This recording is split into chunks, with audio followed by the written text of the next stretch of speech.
Hi everyone! Grace here. So ito po pala ay ang araw ng magsa-celebrate ng Nutrition Month sila Zara sa school at ito na nga po, inaayusin ko siya. And after maayusan ay pinag-almusal ko na rin. Kasi nga hindi pwedeng walang kain kasi nga for the kiat ang person later. And after kumain ay binihisan ko naman siya. So ang susuotin na pala nila ay PE pants, yellow t-shirt and my gloves na white. At ayan na nga po, nabihisan ko na si Sarah and for the ready na ang ating person. Ayan o. And kanina po ay nagluto po pala ako ng babaunin sa school at gamit lang ang ating canned tuna, may kasamang gulay, na may malunggay, na may carrots and sweet potato. And sinamahan ko na rin ng mga fruits para for the sharing na lang si Sarah mamaya sa kanyang mga classmates. And ayan na nga po ang ating tortang canned tuna with the veggies. 1 hour later.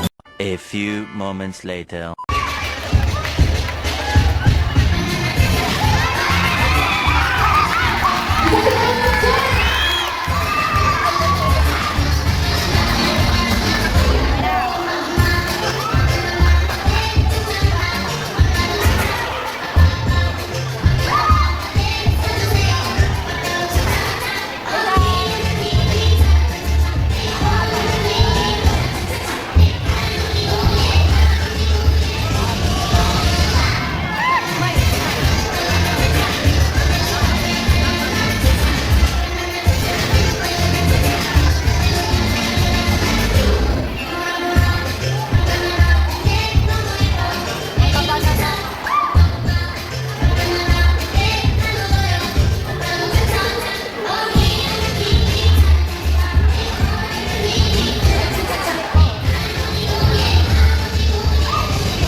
And after nga ng kanilang dance presentation ay meron namang hinandang pag-games para sa kanila.